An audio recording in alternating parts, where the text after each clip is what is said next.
Assalamualaikum, kembali lagi di video proyek akhir pekan. Pada video singkat kali ini saya akan memperlihatkan cara saya membuat track saw untuk circular saw ini dan bagaimana cara menggunakannya. Saksikan terus video ini sampai habis ya.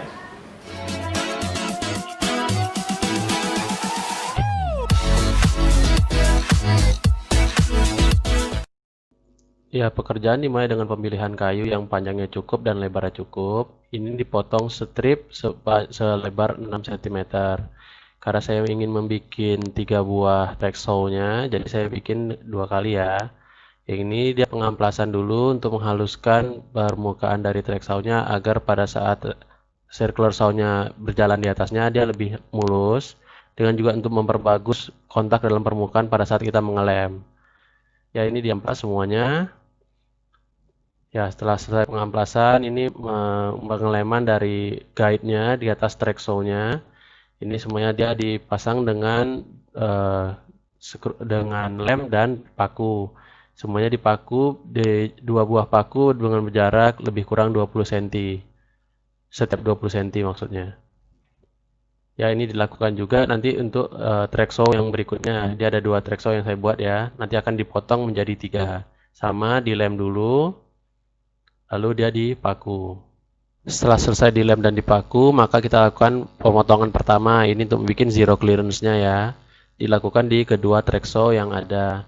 Untuk track saw yang panjang ini dia dilakukan di kedua sisinya. Satu untuk sisi yang panjang dari circular saw dan satu yang sisi yang pendek. Jadi dua-duanya dipotong. Dan ini dibagi 2 track saw-nya yang untuk dibikin 2.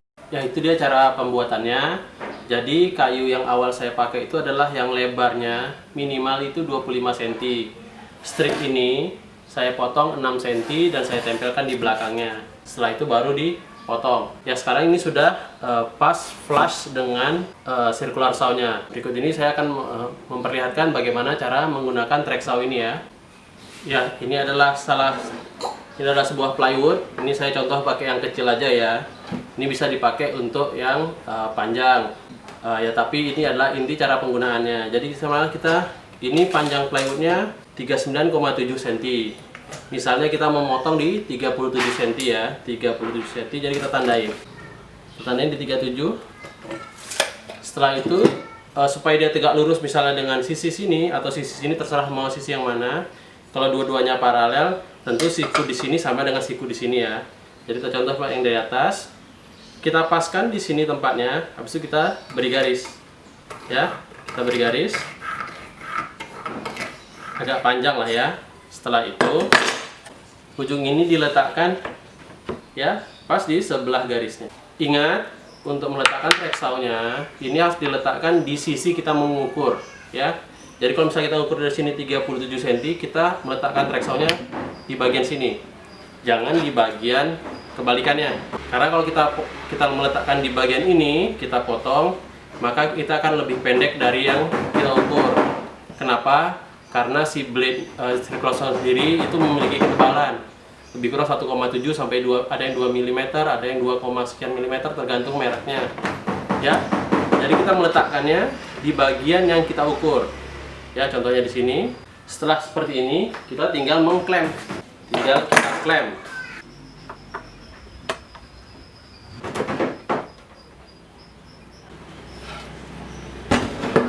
Ya, jadilah dia seperti ini. Sini sudah pas, garisnya sudah pas di pinggir dengan si track saw-nya. Kita tinggal potong. Sebelum memotong, jangan lupa memakai peralatan untuk keselamatan, itu untuk tutup kuping dengan masker ya. Ya, ini ditempel. Bagian pinggirnya ditempel ke guide-nya ya. Pegang kuat.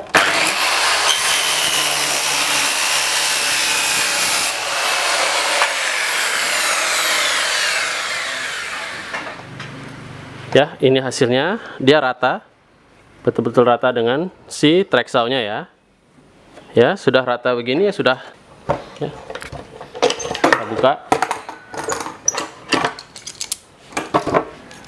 Ya, kalau kita evaluasi hasil potongan tadi, nih potongannya betul-betul siku ya, betul-betul rata, siku, dan yang kedua panjangnya pas sesuai yang kita ukur tadi, yaitu 37 cm. Oke, mantap. Itu tadi kita meletakkan track saw-nya, meletakkan ujung track saw-nya pas di garis. Tapi sebenarnya ada cara yang lebih mudah kalau sisanya agak besar. Contoh, ya, ini panjangnya 45 cm, kita mau motong di 30 cm. Ya, misalnya di 30 cm ya. Jadi dari sini ke sini 30. Track saw kita letak di bagian kiri saya atau dari kanan dari pemirsa. Kita letak di situ. Untuk menentukan sikunya kita tinggal cukup ambil speed square seperti ini, ya. Kita sesuaikan di garis yang tadi, tempelkan, ya. Tempelkan seperti ini, tinggal diklem, baru tinggal dipotong setelah itu. Jadi kita tidak perlu bikin garis. Tapi kalau misalnya posisinya di sini kita nggak bisa ngecek sudutnya ya, itu maksudnya terlalu kecil dia bisa pivot. Ya, kalau misalnya agak seperti ini kita masih bisa nahan. Tapi kalau seperti ini tidak bisa ya. Itu caranya yang berikutnya, tak seperti ini. Ya. Jadi begitu aja cara penggunaannya, tidak susah kan? Pembuatannya pun cepat dan hasilnya akurat dan 90 derajat tergantung yang letak strike-nya ya. Ya, sekian aja video singkat kali ini. Begitulah cara pembuatan dan cara penggunaannya. Pada video ini saya membuat 3 buah track saw dengan panjang yang berbeda. Ini panjangnya 75 cm, yang ini 133 cm, dan yang ini terakhir 244 cm. Jadi yang paling panjang ini adalah saya gunakan untuk membreakdown plywood utuh. Yang panjangnya 244, nah ini track saw yang saya gunakan. Kalau yang ini saya gunakan untuk membreakdown lebar dari plywood ya. Lebarnya kan 122, ini ada lebih 133, jadi lebih enak dalam penggunaannya.